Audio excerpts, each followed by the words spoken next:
Kemudian kalau kita udah tahu nih, ya, oh ini mayit punya urusan utang, misalnya nih, ente anaknya, orang tua udah mesen kalau gue meninggal, tuh ada catatan utang gue di situ, duitnya di sana, ntar lu bayar dari sini, misalnya. Buruan, sebelum dimandiin buruan, itu dulu urus. Ya. Diurus tuh utang-utang tentang dia si mayit ini dengan ininya, urus itunya.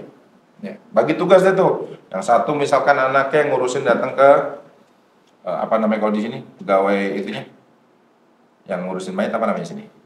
Amil juga sama. Ya, amil datang nih, minta ini nih. Yang satu catatan nih, ini pesannya apa nih? Dia punya utang ini. Ya. Walaupun nanti biasa di saat disolatkan disampaikan jika si jenazah mayit ini punya utang piutang sudah dihiwalakan kepada anaknya. Artinya apa? Bebas. Ini mayit nggak bawa hutang meninggalnya, sudah dihiwalakan, sudah dipindahkan.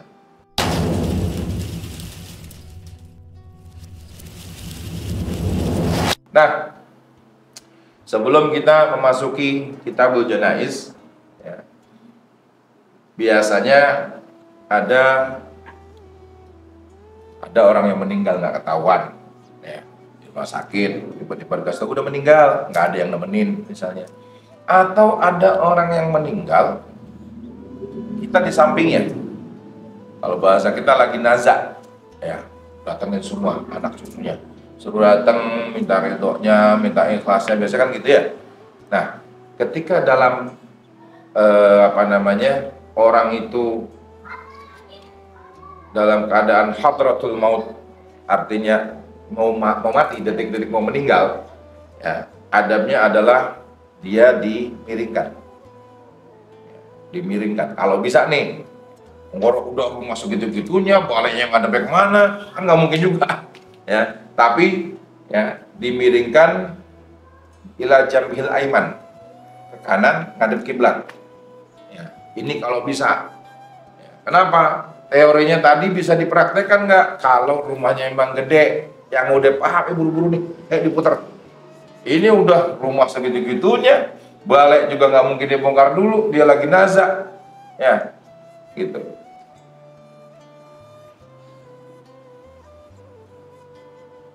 Kalaupun nggak bisa karena udzur, hal-hal seperti itu, ya, wajahnya di hadapan kiblat.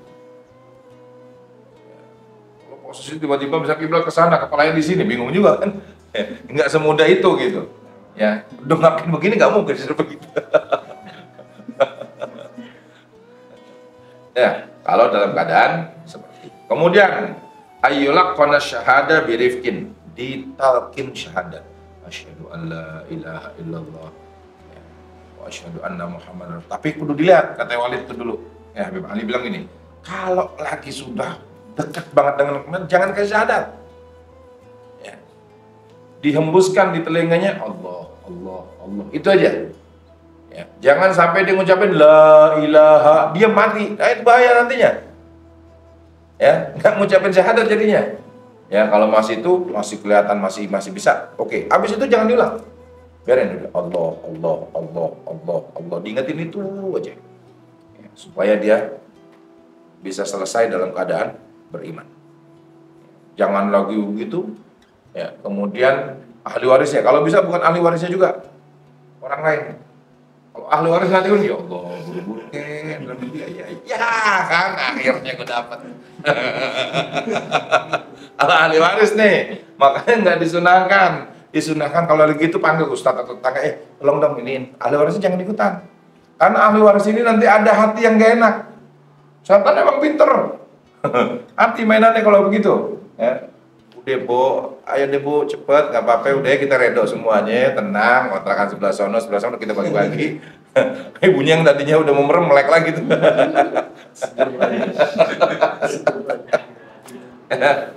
Ya, jangan orang waris, artinya ahli waris yang begitu jangan. Sebisanya jangan orang ahli.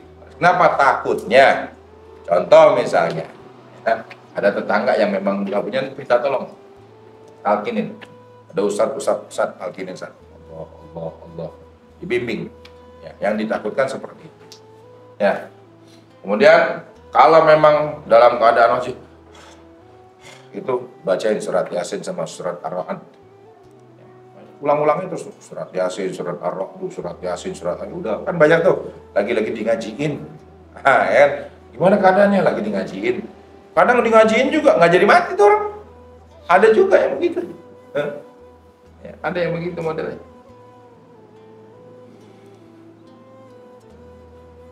Nah, setelah itu misalkan sudah kelihatan biasanya. Ya, nanti kalau misalnya ngerasain orang meninggal tuh dari kaki, biasanya udah ada. Udah jadi kakinya masih udah dingin, tangannya belum.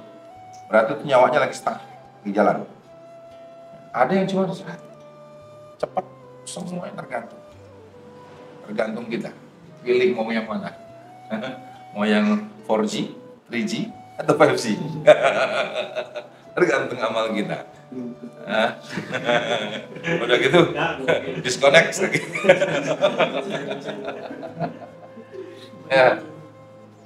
Ketika udah meninggal, ya tutup matanya, begini. Ya, tutup matanya, kan karena ada orang memang kalau ketarik itu kan masih begini. Ya, kita sering lihat kan ada video-video yang orang lagi ngapain muter-muter gitu. Malaikat tuh ada yang kerjaannya yang nariknya itu muter dulu. Jadi dia memang ngikutin. Tariknya.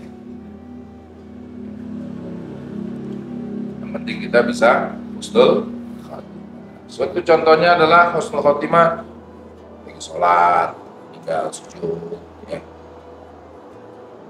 Jangan mimpi gitu, nggak pernah sujud, nggak pernah ini, nggak pernah sholat. Waduh ya Allah, jadikan saya kalau lagi meninggal nanti sujud, sholat juga kagak. Jangan ngimpi ente. Ya.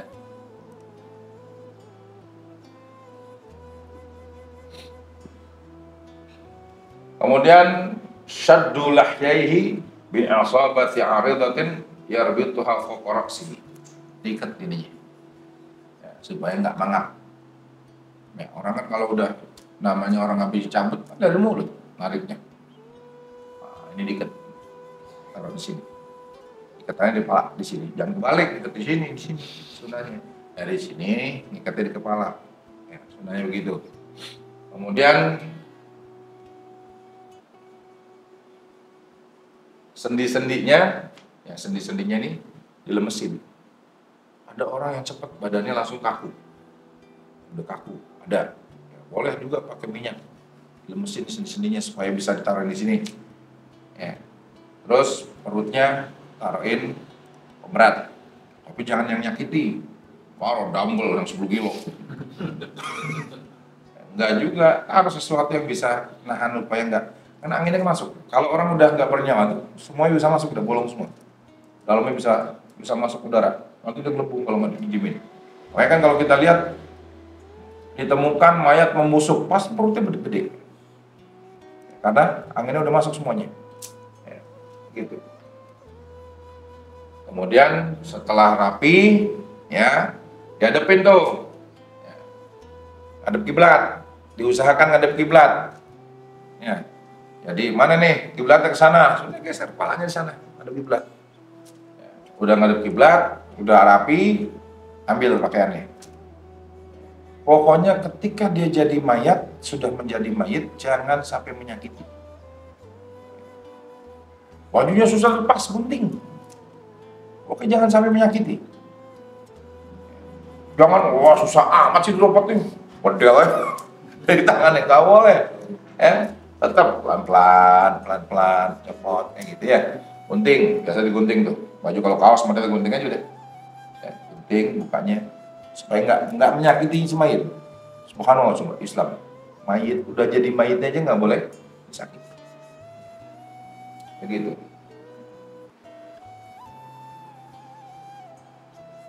Kemudian dalam keadaan belum dimandikan, kan kalau habis meninggal kan setelah tadi tuh sunah-sunah dikerjakan, mandi dulu tuh kan, dimandiin dulu. Didoakan. Allahumma ighfir lahu warhamhu wa'afi wa'fu anhu Allahumma ighfir. Itu aja udah. Kalau nggak ada yang bacain Quran, ada yang bacain Quran, bacain. Ya, niat tahlil situ tahlil boleh. Ya. Kemudian kalau kita udah tahu nih, ya, oh ini mayit punya urusan utang, misalnya nih, ente anaknya orang tua udah mesen kalau gue meninggal tuh ada catatan utang gue di situ, duitnya di sana, ntar lu bayar dari sini, misalnya. Buruan, Sebelum dimandiin buruan, itu dulu urus. Ya. Diurus tuh utang-utang tentang dia si mayit ini dengan ininya, urus itunya. Ya. Bagi tugas deh tuh. Yang satu misalkan anaknya yang ngurusin datang ke apa namanya kalau di sini pegawai itunya, yang ngurusin mayit apa namanya sini? Amil juga sama. Ya, ambil datang nih, minta ini nih. Yang satu catatan nih, ini pesannya apa nih? Dia punya utang ini. Ya. Walaupun nanti biasanya di saat disolatkan disampaikan jika si jenazah mayit ini punya utang piutang sudah dihiwalakan kepada anaknya. Artinya apa? Bebas. Ini mayit nggak bawa utang meninggalnya, sudah dihiwalakan, ya, sudah dipindahkan. Ya. Kemudian al-mubadarah bitajhizihi, buru-buru tuh, jangan didiemin lama-lama. Oh masih nunggu anaknya kapan? 3 hari lagi baru nyampe, agak pakai diurusin udah. Ya. Sekarang apalagi udah pada ini ya, udah mudah koneksinya. Nggak mungkin kita nunggu sampai seperti, kecuali di negara yang memang ada peraturan, bukan negara muslim kayak di Amerika, nggak bisa langsung kuburkan. Amerika tuh nunggu 7 hari kalau nggak salah. Jadi meninggal sekarang cek dulu, ini dulu, segala macam, prosedurnya panjang, hampir sampai 7 hari baru bisa dikuburkan. Tapi memang nggak bau, dia udah punya proses juga untuk tidak ngeluarin bau. Ya. Nah, menyiapkan yang namanya tajhizul mayit, menyiapkan persiapan untuk orang itu mau dimandikan, disolatkan sampai dikuburkan, itu hukumnya fardu kifayah. Artinya fardu kifayah kalau ada satu orang sudah melakukannya, maka sudah gugur kewajiban yang lainnya. Contoh nih, biasanya kalau habis dimandiin, dikafanin, ya gugurin dulu. Jangan nunggu ntar di musola. Ya, biasanya kalau yang hamilnya ngerti nih, fakih orang yang ngerti fikih, ya hamilnya selesai di wudhu, ganti pakaian ke dia, sholatin di mayitnya, gugur sudah semuanya. Kalau hamil yang ngerti nih, ada juga hamil yang nggak paham. Sekarang kan hamilnya nggak harus sama itu. Ada program tuh dari pemerintah kan, yang orang harus apa namanya, inian, yang ibu-ibu tuh dilatih di kelurahan, di kecamatan untuk jadi hamil kan ada ya. Terus dia ngambilin. Kalau dia nggak ngerti fikih itu bahaya. Bukan nggak boleh, masalahnya kalau dia salah nanti apa namanya cara mandikannya, ya, cara nuruninnya, ya. Kemudian setelah itu nggak diapa-apain, ini mayit masih belum selesai urusannya jadi urusan muslim. Satu orang, ya, setelah dia mandi kafanin, habis kafanin buru-buru sholatin, gugurin dulu kewajiban muslim dulu. Kita begitu dulu. Ini punya abah tuh, selesai mandi, udah selesai. Ya, udah bungkus, udah taruh depan. Ane mau nyolatin sekarang. Nah, ini nggak ada urusan. Ane mau nyolatin, gugurin kewajiban ini semuanya. Kita gugurin dulu sholat. Setelah sholat selesai, nanti mau disolatin lagi di musola, di masjid, mau tempat berapa tempat terserah. Yang penting berarti sudah kewajiban muslimnya sudah gugur. Fardu kifayah udah gugur. Ya, itu fardu kifayah gitu caranya, gugurin dulu. Ya, sholatnya. Gitu.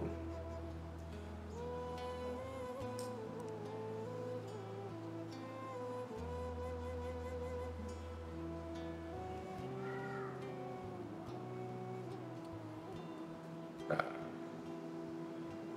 mayit yang wajib untuk ditajhiz atau dilayani untuk sampai dia dari mulai apa namanya mandikan, disolatkan, dikafanin, dikuburkan adalah patokannya kullu muslimin ghairi syahid wa ghairi sigti. Setiap muslim yang bukan orang syahid, meninggalnya bukan syahid. Ya, orang syahid kan nggak boleh disolatin, nggak boleh pakai dimandiin, dikafanin doang. Tapi pakaian dia yang tadi syahid perang tetap diikutsertakan, nggak dicopot. Kalau kita kan dicopot tadi tuh, ini enggak, tetap dipakai. Gitu ya. Wa ghair sigtin, dan selain sigit, selain kumpalan orang yang keguguran tuh ya, ada yang bayinya kalau keguguran di umur di atas 4 bulan ya sudah ada bentuknya biasanya ya, tapi kalau di bawah 4 bulan masih berupa itu enggak, sigit namanya kalau bahasa ini. Nah, syahid itu ada 3. Siqtun, yang tadi tuh gumpalan orang yang meninggal tapi belum jadi orang.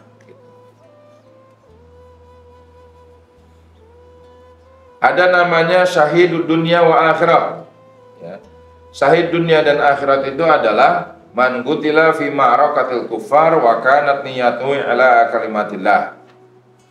Ya. Orang yang meninggalnya dalam peperangan sama orang kafir, bukan tawuran. Kita tawuran, Allahu Akbar, sama-sama muslim, ente bukan syahid. Ente bunuh muslim namanya kalau meninggal yang sebelah sono. Bukan. Fi ma'rakatil kuffar. Kalau ente merasa keren, yuk kumpul berangkat ke Palestina sana. Gitu, tawuran sama orang kafir sana. Ente masuk surga. Nah kalau di sini tawuran ngerebutin apaan tahu? Itu namanya syahid dunia wal akhirat. Syahid dunia akhirat adalah orang yang meninggalnya di medan perang. Ya. Beredar perang dan punya niat i'la'u kalimatillah. Dia untuk meninggikan kalimat Allah. Artinya perangnya lillahi ta'ala. Karena ada orang perang kata punya misi. Ya, ada niat biar keren nih gua. Ya. Begitu. Karena kenapa dinamakan syahid dunia akhirat? Di dunia disebut syahid di kalangan manusia, ya, di akhirat sampai kepada Allah martabatnya, derajatnya derajat syuhada. Ya. Maka hukumnya tidak boleh dimandikan, tidak boleh disolatkan. Kenapa nggak disolatin? Karena solat itu kan doa. Dia nggak perlu doa sudah. Ya, orang yang ente biasa mabok, aduh gimana ya Ustaz, supaya kalau meninggal saya takut nih bentar lagi saya meninggal biar cepat meninggal ya, ente syahid aja di sana di Palestina, perang sama orang kafir. Kenapa? Karena sudah pasti masuk surga. Ya. Syahid itu nggak boleh disolatin, nggak boleh dimandikan. Wala yusolli alaihi wa yukafanu bidufan. Dikafani tapi nggak dilepas ininya. Pakaian dia yang kena darahnya nih nggak dilepas. Ya. Jadi pakaian perangnya dibungkus sama kafan, kemudian dikuburkan. Itu kalau syahid dunia wa akhirah.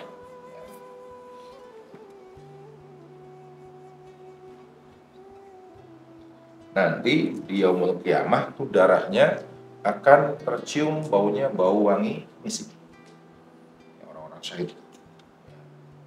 Kemudian yang kedua syahidud dunia. Dia disebut syahid dunia adalah dia yang meninggal dalam peperangan bersama orang kafir, tapi dia niatnya beda. Wah, kalau ikut perang kan lumayan dapat ghanimah, dapat harta rampasan perang. Ini perang nih besar, menang umat Islam, berarti yang ikut perang pasti dapat ghanimah, dapat rampasan perang. Ya. Yang kalah tuh hartanya diambil semua. Nah, itu namanya ghanimah, harta rampasan. Ghanimah ini nanti dibagikan kepada yang ikut perang. Kalau dia niatnya adalah untuk itu atau untuk sum'ah, untuk dikenal orang, ya. Itu berangkat gak? Berangkat lah. Terus kita nggak punya nama lagi. Kelihatan keren. Wah, gua sahabat. Ada gak? Orang munafik ada di zaman sahabat, zaman Nabi ada. Orang munafik udah ada. Nabi tahu. Makanya ada sahabat Nabi, ya, yang Nabi berikan seluruh kunci sampai nama-nama orang munafik di daerah itu yang pada zaman Nabi ada. Itu ditulis sama Nabi ini, nama-namanya ente pegang. Cuma satu sahabat. Siapa namanya kemarin tuh?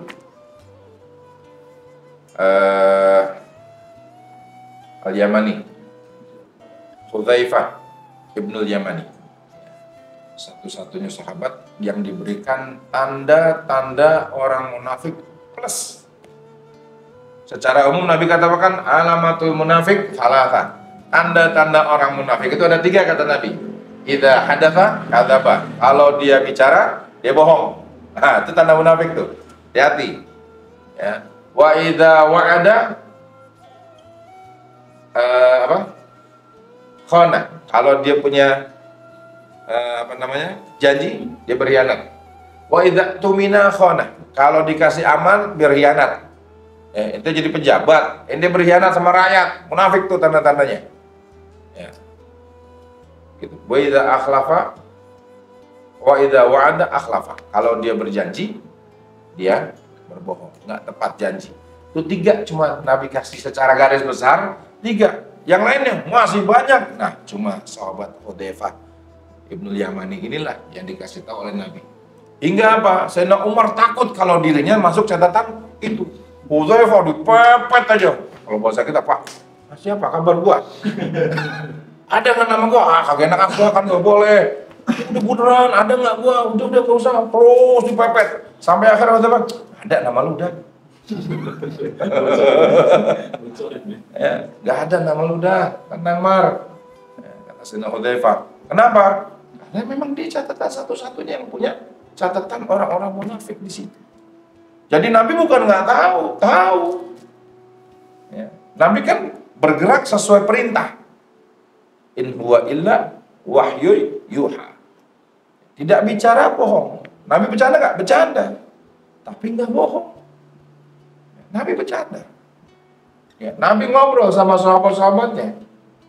Nggak ada kata-kata Nabi yang keluar dari jalur yang memang Allah sudah atur. Jadi nggak ada kayak begitu. Ya. Itu kalau syahidnya dunia, matinya dalam perang, tapi niatnya gitu, ya. Niatnya buat cari nama, paling nggak lumayan di monumennya ada nama gua ntar kalau gua meninggal, ya, kayak gitu. Maka dia cuma dihukumi syahidnya syahid dunia, ya. Nggak dapat derajat syahid di akhirat. Nggak ada, walaupun mati dalam medan perang. Ya. Hukumnya gimana? Hukumnya kayak syahid dunia wal akhirat. Ya, tetap nggak dimandikan, tetap tidak disolatkan, tetap dikafankan tanpa dilepas pakaiannya, kemudian dikuburkan. Sama kayak syahid di dunia wal akhirat. Ya. Yang ketiga, syahidu akhirat. Ini yang paling banyak. Syahid akhirat itu, ya, bahkan ada sebagian ulama sampai 70 orang jenisnya. Sampai sekarang masih ada. Ya. Termasuk apa? Orang yang dibunuh, orang yang tenggelam, orang yang mati karena kebakaran, orang meninggal karena melahirkan, itu hukumnya syahid di akhirat. Ya, jadi ente, ya Allah kasihan banget dia matinya melahirin mati, enggak, dia syahid di akhir. Hukumnya tetap seperti yang biasa, tetap dimandikan, tetap disolatkan, tetap dikafankan, tetap dikuburkan kayak manusia biasa. Ya, tapi dia sampai tuh. Ya, sampai tuh yang namanya derajatnya di sisi Allah, ya, itu derajat orang yang syahid gitu. Di dunianya nggak disebut syahid, ya.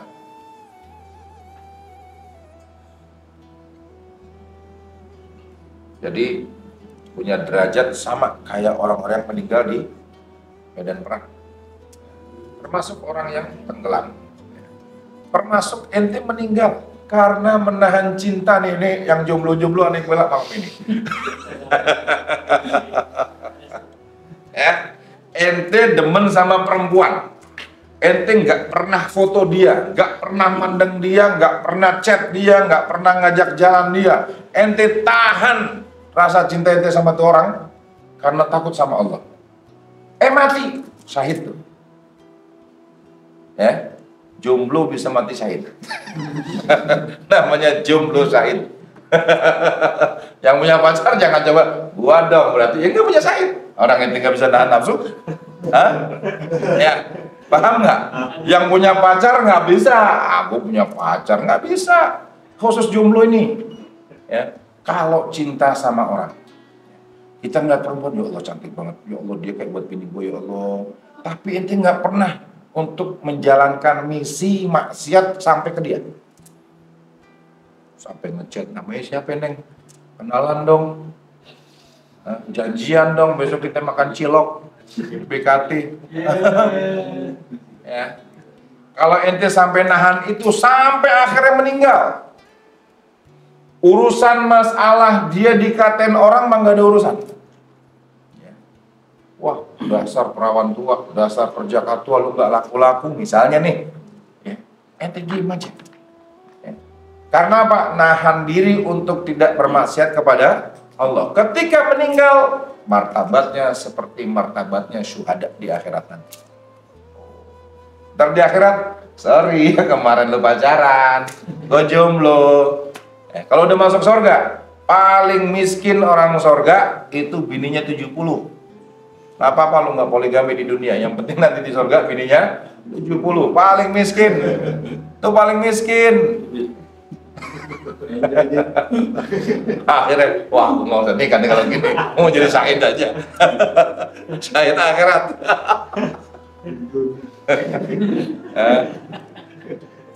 Ya, termasuk tuh ya, orang yang bisa menahan diri untuk tidak bermaksiat kepada Allah, ya, padahal dia pengen. Ya, nahan diri dari hawa nafsu itu susah. Makanya Nabi ketika setelah perang, kalau masalah perang Badar, sahabat diingatkan, setelah ini kita akan menghadapi perang yang lebih besar. Sahabat tanya, apa Rasulullah? Perang melawan hawa nafsu, itu puasa bulan Ramadan. Kita kan karena banyak, nggak apa-apa lah, jamak begitu mah. Itu melawan hawa nafsu emang sebegitu repotnya.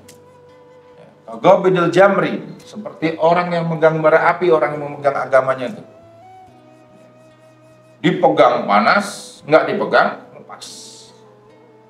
Kita dalam sekarang nih zamannya lagi begini. Kita nggak pegang, lepas agama kita nanti. Kalau kita pegang panas banget. Dikatain orang, diomongin orang, jadi fitnahan, ya, begitu. Wallahu a'lam bishawab, sini dulu, ya.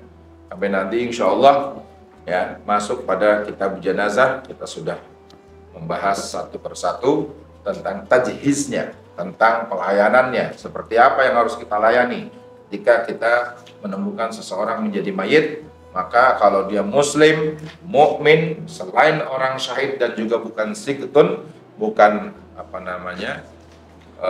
segumpal darah yang meninggalnya masih kecil, belum kelihatan bentuknya, maka wajib untuk dimandikan, dikafankan, disolatkan, kemudian itu kewajiban kita. Ya, hukumnya fardu kifayah. Wallahu a'lam. Qala Rasulullah sallallahu alaihi wasallam, Abdullah ma'budu ana nabiyina min qabli la ilaha illallah. La ilaha illallah. La ilaha illallah. La ilaha illallah.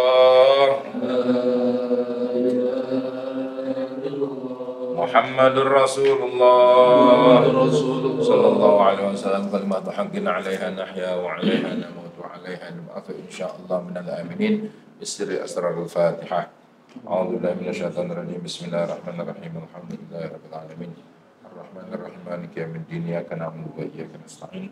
Ihdinas siratal mustaqim, siratal ladzina an'amta 'alaihim ghairil maghdubi 'alaihim waladdallin. Amin. Bismillahirrahmanirrahim. Alhamdulillahirabbil alamin. Allahumma shalli 'ala Sayyidina Muhammad wa ala ali Sayyidina Muhammad bihaqqil Fatihah wa bihaqqi man unzilat 'alal Fatihah bihaqqi Sayyidah Fatimah wa abiha wa 'aliha baniha wa ummiha ya alim sirri wa najwa najina wa ahlana ahbabana wal muslimina jami'an min kulli balwa sallallahu alaihi wasallam Muhammadin wa alihi sahbihi wasallam walhamdulillahi rabbil alamin. Ya Rabbana tarafna bi annana tarafna wa annana asrafna لظى أشرفنا فتب علينا توبة تغسل كل حوبة واستر لنا العورات وآمن الروعات واغفر لوالدينا ربي ومولودينا والأهل والإخوان وسائر